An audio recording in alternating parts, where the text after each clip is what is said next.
Hello everyone and welcome to my channel desified Umme. और आज की वीडियो में मैंने आप लोगों से इंतहाई इम्पोर्टेंट बात करनी है। बहुत ज़्यादा मुझे जिसके बारे में सवाल आ रहे हैं और वो है कि वीज़ा प्रोसेसिंग क्यों नहीं हो रही। हमने कितने कितने दिन हो गए हैं, वीज़ा एप्लीकेशंस दी हुई हैं, हमारे बायोमेट्रिक को इतने इतने दिन गुजर चुके हैं, वीज़ा नहीं आ रहा। तो इतना ज़्यादा डिले क्यों हो रहा है। स्पेशली जो डिपेंडेंट्स हैं उनके वीज़ा नहीं आ पा रहे हैं। और वीज़ा प्रोसेसिंग टाइम क्या है, मेरे चैनल पर एक पहले भी वीडियो मैंने बनाया हुआ है वीज़ा प्रोसेसिंग टाइम्स, लेकिन वो 2022 के हिसाब से थे। उस वक्त क्या वीज़ा प्रोसेसिंग टाइम्स चल रहे थे, मैंने आप लोगों को तब बताया था। अभी हम बात करेंगे वीज़ा प्रोसेसिंग टाइम्स 2023 और इसमें जितने भी डिलेज वगैरह हैं उस सारे को भी हम लोग कवर करेंगे। One by one different visa categories जो हैं उनके बारे में मैं आपको बताऊंगी कि हर एक में कितना ज़्यादा प्रोसेसिंग टाइम है। वैसे तो ये है कि बहुत सारी वीज़ा कैटेगरीज हैं यूके के अंदर और ऑब्वियसली सबको तो मैं कवर नहीं कर सकती हूँ, लेकिन जिनके मुझे मैसेजेस आते हैं, जिनकी मुझे लोग ज़्यादा पूछते हैं, वो मैं आप लोगों को आज बताऊंगी। सबसे पहले बात कर लेते हैं स्टडी वीज़ा की। तो स्टडी वीज़ा एप्लीकेशन जब आप डालते हो तो आपका जो प्रोसेसिंग टाइम gov.uk की वेबसाइट के ऊपर दिया हुआ है दैट इज़ 3 वीक्स। अगर कोई भी डिले वगैरह आ रहा हो उसके अंदर, तो यानी कि कोई ऐसा डिले जो कि मतलब मेंशन करना ज़रूरी हो, कोई टेक्निकल ग्लिच है, कोई वजह है, तो वो वहाँ अपनी वेबसाइट पर मेंशन करते हैं। लेकिन अभी मैं जब देख रही हूँ तो 3 वीक्स ही टाइम आ रहा है। बट उसके अंदर ये नहीं है कि वो डिले नहीं हो सकता, डिले उसमें भी हो सकता है। और डिले होने के कुछ रीजंस होते हैं, वो रीजंस भी मैं इस वीडियो में कवर करूंगी। सबसे पहले मैं आपको ये बता दूं कि आपने अपने जो वीज़ा की प्रोसेसिंग टाइम है वो कब से आपने काउंट करना शुरू करना है। तो एक होता है कि जब आप अपनी ऑनलाइन वीज़ा एप्लीकेशन सबमिट करते हो और सबमिट करके आप अपने बायोमेट्रिक्स बुक करते हो। अब जो आपकी वीज़ा की प्रोसेसिंग है वो जो आपने काउंट करनी है, जिस दिन आप अपने बायोमेट्रिक्स सबमिट करके आते हो उस दिन से आपने अपने वीज़ा की प्रोसेसिंग काउंट करनी शुरू करनी है।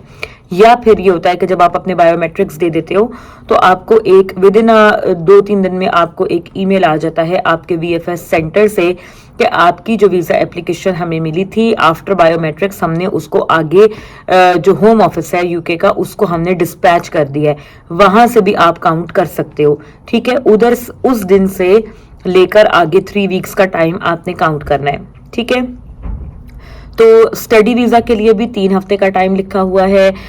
इसके अलावा अगर मैं यहाँ पर आपको वेबसाइट मैंने ओपन की हुई है, अगर मैं यहाँ से आप लोगों को देखकर बताऊं तो जो आपका स्टैंडर्ड विजिटर वीज़ा है वो भी 3 वीक्स में आ जाता है, ठीक है। इसके अलावा आपका जो फैमिली वीज़ाज हैं, यानी कि जो स्पॉन्सरशिप पे लोग आ रहे हैं, पेरेंट हो गया या स्पाउस हो गया, उन सब में 24 वीक्स लगते हैं, ठीक है जी। इसके अलावा जो यूक्रेन की वॉर की वजह से जो यूक्रेनियन रेफ्यूजीज हैं उनके जितने भी वीज़ाज हैं उनको अगर आप देखोगे तो वहां पर लिखा हुआ है एज क्विकली एज पॉसिबल। और ये वजह एक बहुत बड़ी वजह है जिसकी वजह से बाकी जितनी भी वीज़ा कैटेगरीज हैं उनके अंदर डिले आ रहा है, ठीक है जी। बाकी हर तरह का जो वीज़ा है इस वक्त इन्होंने इसको 3 वीक्स कर दिया है कि 3 वीक्स में प्रोसेस हो रहा है। बट एक्चुअल में 3 वीक्स में प्रोसेस नहीं होता, ज़्यादा टाइम लगता है, देर लगती है, आप सबको पता है। बहुत सारे लोग ऐसे भी हैं जो जिन्हें 1 महीने से भी ऊपर हो गया है वेट करते हुए और जिनका अभी तक वीज़ा नहीं आया। तो वीज़ा प्रोसेसिंग डिले होने का बहुत सारा रीज़न होता है, ठीक है। बहुत सारी वजूहात होती हैं। ये भी आप अगर आप gov.uk की वेबसाइट को अच्छे तरीके से देखोगे तो वहाँ पर ये सब कुछ बताया हुआ है। मैं एक एक पॉइंट को आपको एक्सप्लेन करती हूँ। तो सबसे पहला रीज़न इन्होंने ये बताया है कि जो इन्फॉर्मेशन आपने अपने वीज़ा एप्लीकेशन को सपोर्ट करने के लिए प्रोवाइड की है वो एक्यूरेट नहीं है या उसमें हमें फर्दर कंसिडरेशन की ज़रूरत है। इसमें तमाम वो लोग आ जाते हैं जिनके कोई डॉक्यूमेंट्स मिसिंग होते हैं या कोई भी डाटा ऐसा होता है जो कि वेरीफाई नहीं हो पा रहा होता है। आपकी बैंक स्टेटमेंट्स हो गई, आपका वर्क एक्सपीरियंस हो गया, वो सब लोग इस कैटेगरी में आ जाते हैं और उसकी वजह से आपका वीज़ा डिले होता है जब तक कि वो चीज़ वेरीफाई नहीं हो जाती या फिर आप सपोर्टिंग डॉक्यूमेंट्स प्रोवाइड नहीं कर देते।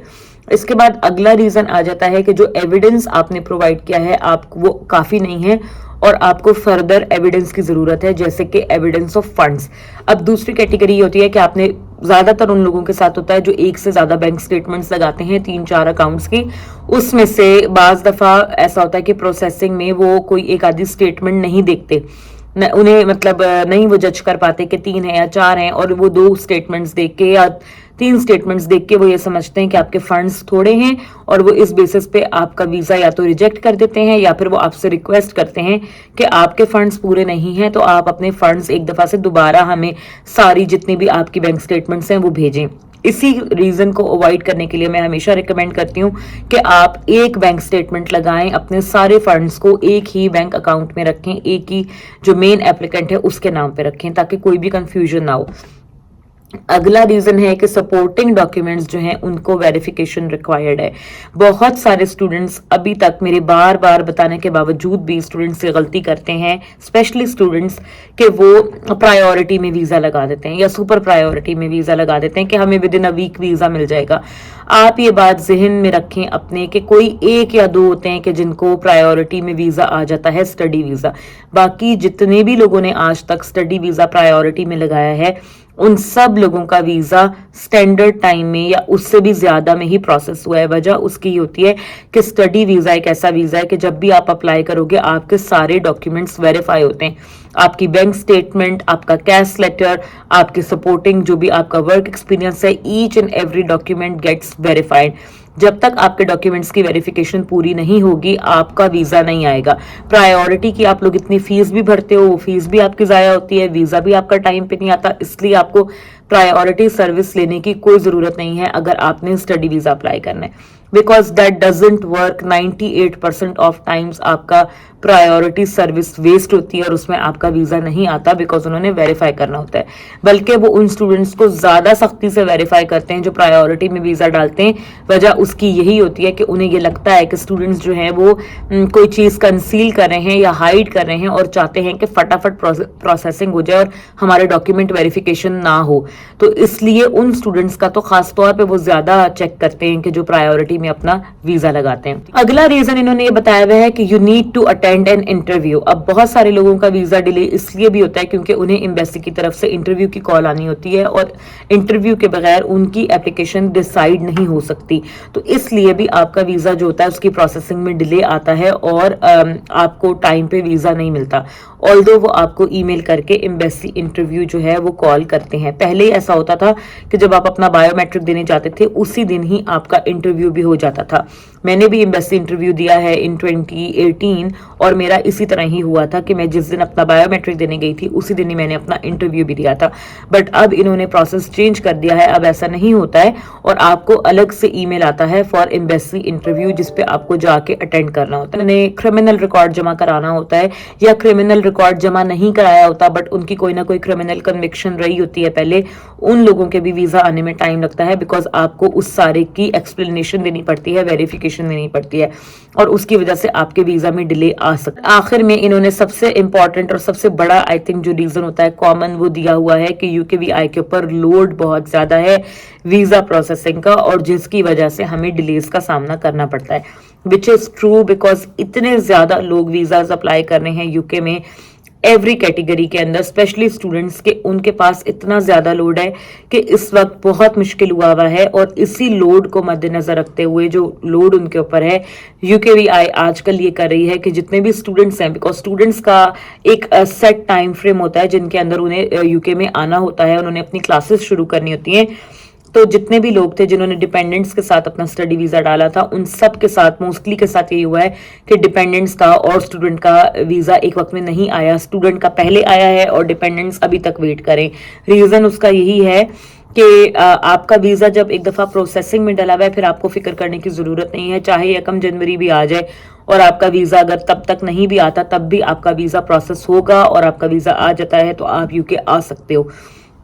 वजह यही है डिले की बिकॉज वो चाह रहे हैं कि सबसे पहले हम स्टूडेंट्स को वीजास दे दें क्योंकि उन्होंने जाके अपनी क्लासेस अटेंड करनी है और उसके बाद जो डिपेंडेंट्स हैं उनको हम आफ्टरवर्ड्स वीजे दे देंगे थोड़े डिले से भी, तो कोई मसला नहीं होगा बिकॉज उन्होंने जाके ज्वाइन ही करना है अपनी फैमिली को।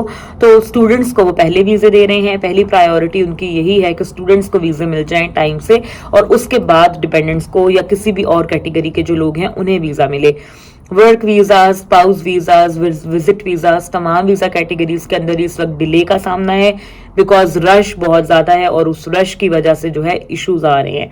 तो आई होप कि मैंने आपको सिचुएशन अच्छे तरीके से एक्सप्लेन कर दी होगी। मुझे बहुत शिकायत भी आती है कि आप सिर्फ स्टडी वीजा वालों की बात करती हैं और आप हमारे लिए बात क्यों नहीं कर रही, हम जो इतना डिलेज का सामना कर रहे हैं, हमारा वर्क वीजा है या हमारा स्पाउस वीजा है। तो आज मैंने आप सबको बता दिया है कि डिलेज क्यों हो रहे हैं, वजह क्या है। और सबसे इंपॉर्टेंट चीज जो मैं भूलने लगी थी वो मैं आपको बता दूं कि पेड इंक्वायरी। तो इस यहाँ पर gov.uk की वेबसाइट पर भी ये चीज मेंशन है और मैं भी जब सबको कहती हूँ तो यही कहती हूँ, हम लोग बहुत ज्यादा बेसब्री करते हैं। स्टूडेंट्स मुझे बहुत सारे मैसेज करते हैं कि अभी हमने 3 दिन पहले वीजा अप्लाई किया, 4 दिन पहले वीजा अप्लाई किया, हमें कोई ईमेल नहीं आ रही, अब हम पेड इंक्वायरी करने लगे। प्लीज ऐसा मत करें। 3 हफ्ते तो आपका स्टैंडर्ड टाइम है, वो तो आपने वेट करना ही करना है। 3 हफ्ते आप वेट करो। अगर 3 हफ्ते पूरे होने तक एंड तक आपको वीजा नहीं आता, उसके बाद आपने पेड इंक्वायरी करनी है। अगर आप अपने 3 हफ्ते की प्रोसेसिंग के दौरान पेड इंक्वायरीज डालोगे तो वो आपका केस को खराब ही करेगा। वो फिर ज्यादा सख्ती से देखते हैं कि ये क्यों इतना ज्यादा इम्पेशेंट हो रहे हैं, क्या इनके डॉक्यूमेंट्स में कोई मसला है या क्या इनके फंड्स पूरे नहीं हैं, तो ये क्यों इतना इंटरेस्टेड हैं कि फटाफट इन्हें वीजा दे दिया जाए। इसलिए आप अपना केस खुद से मुश्किल बनाते हैं, ये चीज मत करें। पेशेंटली वेट करें। 3 हफ्ते जब पूरे हो जाएं उसके बाद आप पेड इंक्वायरी कर सकते हो, आप एलिजिबल हो और वो आपको सीरियसली भी लेते हैं, ठीक है। और जो 3 वीक्स का टाइम है उसमें आपने सैटरडे संडे काउंट नहीं करना और यूके में अगर कोई भी बैंक हॉलीडे आ जाती है उस दौरान में तो वो भी आपने काउंट नहीं करनी। मंडे टू फ्राइडे आपने काउंट करना है 3 वीक्स का टाइम और फिर उसके बाद आपने पेड इंक्वायरी करनी है। आई होप कि इस वीडियो से आप सबके कंसर्न्स जो हैं वो आंसर हुए होंगे, आप लोगों को हेल्प मिली होगी। अगर हेल्प मिली हो तो वीडियो को ज्यादा से ज्यादा शेयर करें, लाइक करें, सब्सक्राइब करें मेरे चैनल को and I will see you guys tomorrow in another video. Bye bye.